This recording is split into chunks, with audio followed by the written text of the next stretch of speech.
So hello everyone, welcome back to my YouTube channel. मेरा नाम है तान्या रियाज और मैं हूं आप लोग के साथ। तो कैसे आप सभी लोग, स्वागत है आपका इस बेरोजगार की नगरी में। Clapping for you guys, clapping for you. तो मैं बताने वाली हूं कि मेरा जो था 100 आउट ऑफ 100 में नंबर डिजर्व कर देती, पर मेरे 96 नंबर क्यों आए, क्यों मेरे 4 नंबर कट चुके थे। भाई मैं चाहती हूँ कि ये गलती कोई भी ना करे, बिकॉज जैसे बहुत सिली मिस्टेक्स होती है। बल्कि हमको 100 आउट ऑफ 100 नंबर का भी जब आ रहा होता है ना, तब भी हम कुछ मिस्टेक्स कर लेते हैं। चाहे तुम कितना भी नंबर का टारगेट करो, जैसे 80 कर रहे हो, 92 कर रहे हो, what ever it is. But मैं हमेशा ये कहूँगी 100 आउट ऑफ 100 का आप टारगेट करके जाओ। लेकिन अगर जितना भी कर रहे होते ना, उसमें से कुछ ना कुछ तो मिस्टेक होती है, because we are human being. But 100 out of 100 भी लोग नंबर लेकर आए हैं, तो वो भी तो ह्यूमन बींग्स ही हैं। वो कैसे लेकर आए, वो किस तरीके से कैसे हुआ। तो मैं बताती हूँ मिस्टेक्स क्या आपको नहीं करनी है। तो मैं बताती हूँ मेरे साथ हुआ क्या था। पहली बात तो ये हुआ था कि मेरे जो था ना, मैंने 2 दिन पहले पेपर सॉल्व किया था अपना अकाउंटेंसी का। वो था प्रीवियस ईयर का पेपर। जब मैंने प्रीवियस ईयर का पेपर सॉल्व किया था, मेरे उसमें से आए थे 77 आउट ऑफ 80। तो मतलब ऐसा लगा था कि मेरे को चल ठीक है, अगर 77 आउट ऑफ 80 है तो मतलब मैं 100 का टारगेट तो मैं कर सकती हूँ, प्रॉपर इस तरीके से मैं कर सकती हूँ। बट मुझे पेपर पूरा आता था। तो मुझे ऐसा हुआ कि जब मैं पेपर में गई, जब मैंने पेपर देखा कि अरे यार मेरे को तो आता है, ये तो बहुत ईजी आया। कैश फ्लो का तो मैंने बहुत हार्ड क्वेश्चन करे थे। मैं तो इशू ऑफ शेयर्स के बहुत हार्ड क्वेश्चन किए थे, लेकिन ये तो ईजी आ रखा है। ये आपको पेपर में जाके दिखेगा कि हाँ भाई, कि जो हमने एक्चुअली प्रिपरेशन की है ना, उससे जो आता है हमारा पेपर थोड़ा इजी आता है। तो मैंने कहा ये तो पेपर ठीक है। और फिर मुझे ऐसा हुआ कि चल ठीक है, ये तो हो जाएगा, मैं इसको कर लूँगी। बट लेकिन वो वाली मिस्टेक ऐसी हो जाती है ना कि हाँ भाई मैं तो सब कर लूँगी, उस तरीके से। वो अलग ओवर कॉन्फिडेंस नहीं रखना, कॉन्फिडेंस जरूर रखना कि हाँ मुझे आता है, मैं कर लूँगी करके। तो मुझे ऐसा हुआ कि ठीक है कि ये मिस्टेक्स हो गई कि हाँ ठीक है, मुझे लगा कि हाँ ये हो जाएगा। तो मेरे हो सकती है कि थोड़ी सिल्ली मिस्टेक्स वहाँ पे हो गई थी। मुझे पता था मेरी गलतियाँ कहाँ पर है। मेरी गलती हो गई थी, पार्टनर्स का कैपिटल अकाउंट बना रही थी मैं, उसमें एक बंदे की जो मतलब एडजस्टमेंट होते हैं ना, उसमें से एक पार्टनर की जो था, मेरे को एक अमाउंट निकालना था कि वो कितना, कि उसकी एडजस्टेड अमाउंट कितने हो जाएगी। तो मेरी थी कैलकुलेशन मिस्टेक्स। तो भाई मेरी कैलकुलेशन मिस्टेक्स हुई थी, क्योंकि मोस्ट ऑफ प्रोबेबली चांसेस ये होता है कि लोगों की कैलकुलेशन मिस्टेक्स हो जाए, क्योंकि अकाउंट्स का पेपर है। We don't have any calculator to calculate. So I think it is a very difficult to calculate exact amount. But वो इतना हार्ड भी नहीं आता, क्योंकि अमाउंट जो है थोड़ा तुमको नॉर्मल देगा और तुम्हें पता भी चल जाएगा कि ये मेरा जो है क्वेश्चन सही हो रहा है। तुम्हें पता, जब तुम पेपर कर रहे होते हो ना, जब तुम क्वेश्चन कर रहे होते हो, तुम्हारे जिस तरीके से आंसर आ रहे होते हैं, तो तुम्हें समझ में आ जाता है कि हाँ मेरा आंसर ठीक है, ये मेरा आंसर ठीक है। वो एक अंदर से फीलिंग आ जाती है कि हाँ ये आंसर ठीक लग रहा है मुझे। क्योंकि ऐसा होता है। बट मेरे साथ ऐसा हुआ था कि मेरा जो था कि मेरी कैलकुलेशन मिस्टेक हो गई थी एक की वजह से। तो मेरा हो गया था कि हाँ चलो वहाँ पे मेरे मान लो 2 नंबर भी कट गए होंगे, उसमें शायद हो सकता है मेरे कट गए होंगे। बट मेरे 2 नंबर एक्स्ट्रा और कहाँ कटे, मुझे भी नहीं पता चला कि मेरे नंबर कहाँ कटे। तो मैं बताऊँगा कि नंबर मेरे 2 एक्स्ट्रा नंबर कहाँ कट सकते हैं। मैं बता दूँ, देखो कुछ तो 2 नंबर मेरे जो हो सकते हैं कट सकते हैं। मैं बता दूँ किस किस चांसेस हो सकते हैं मेरे 2 नंबर कटने के। तो मैं पहले बात बताती हूँ, सीबीएसई जो करता है ना, वो नहीं चाहता कि 100 आउट ऑफ 100 किसी बच्चे के आए।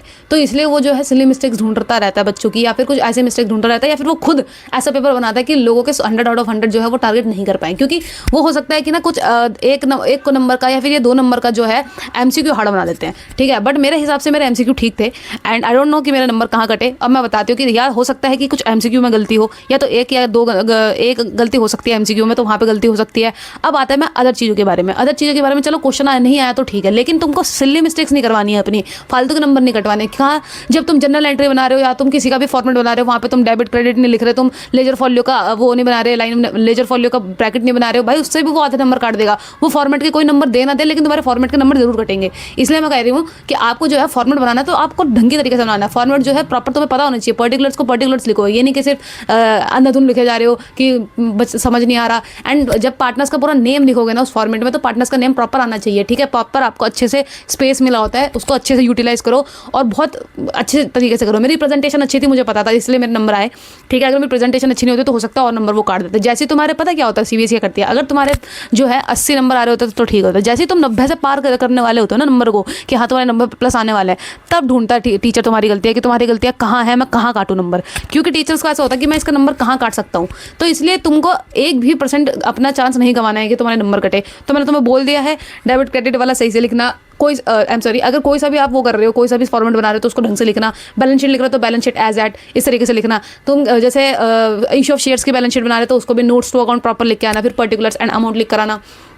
So you must know about the all formats. Like तुमको एक भी चीज़ नहीं छोड़नी है उसमें, क्योंकि ऑफ नरेशन प्रॉपर लिख करना, मतलब आई एम नॉट, मैं ये नहीं कह रही कि आपको नरेशन प्रॉपर लिख करानी है, प्रॉपर लिख के मत आना नरेशन को जो है बस तुम ऐसा लिख देना, बीइंग इतना, ये एडजस्टेड बीइंग इतना, मतलब तुमको ऐसा है कि नरेशन एक फॉर्मेलिटी के लिए लिख के आना पड़ेगा, लेकिन नरेशन को छोड़ना मत, ठीक है।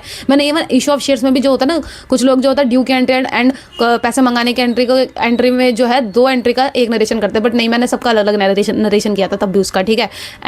And the most important thing इसकी, जब भी तुम एमसीक्यू सॉल्व कर रहे होते हो ना, और एमसीक्यू के जब आंसर लिख रहे होते हो, तो सिर्फ A B C करके मत आना, उसका ABC के साथ साथ जो उसका आंसर भी होगा ना उसको भी लिख कर आना, क्योंकि आपको भाई एक नंबर भी नहीं गंवाना है। हो सकता है उसके नंबर ना कटे, बट स्टिल कहीं ना कहीं तो चांसेस है ना नंबर कटने के। इसलिए भाई आपको इतना करके जाना है, इतना ध्यान में रख के जाना। ओवर हाइप नहीं होना किसी भी चीज़ के लिए कि यार ये तो मुझे आता है या फिर मुझे नहीं आता, शिट यार ऐसे कैसे होगा। डरना नहीं है भाई, पेपर कभी इतना वो हार्ड नहीं बनाते, नॉर्मली बनाते हैं, सिंपल बनाते हैं, क्योंकि अकाउंट्स का पेपर मतलब ऐसा होता है कि नॉर्मल होता है, पेपर आ जाता है। और मेरे पास ना कुछ इंपॉर्टेंट क्वेश्चन पड़े हैं भाई, मैं बता रही हूँ, वो छप चुके हैं पेपर में। मैं ये नहीं बोल रही कि वो एक्जैक्ट सेम आएंगे, लेकिन उसी फॉर्मेट में आएंगे, तुम मेरे से लिख के ले सकते हो, क्योंकि CBSE इसके अलावा क्या बना के देगी भाई, वही बना के देगी, क्योंकि वही इंपॉर्टेंट टॉपिक्स आ जाते हैं। तो जो मैंने इंपॉर्टेंट क्वेश्चंस आपको दे रखे हैं भाई, जाके देखो, मेरा टेलीग्राम चैनल जाके ज्वाइन करो, वहाँ पे जो है आपको सारे इंपॉर्टेंट क्वेश्चंस मिल जाएंगे। मैं ये नहीं कह रही कि उसके सारे एग्जैक्ट क्वेश्चन जो है वही आएंगे, नहीं, लेकिन फॉर्मेट तो वही सेम आएगा, द वे ऑफ क्वेश्चन जो होगा वही आएगा, तो उसी हिसाब से आपको जो है मिल सकता है। और मेरे पास प्लेलिस्ट भी पड़ी हुई है मेरी, तो वो तुम प्लेलिस्ट भी देख लेना। मतलब सारा जो है मैं डिस्क्रिप्शन में आपको वीडियो लगा दूंगी, तुमको जिस चीज़ में प्रॉब्लम है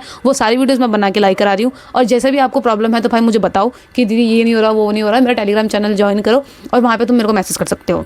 so guys, this is the end of the video. I hope ये वीडियो आपको पसंद आई होगी। सो प्लीज लाइक करना, शेयर करना एंड सब्सक्राइब करना। And thank you so much for watching. All the best for your exam. डरने का नहीं, फोड़ने का।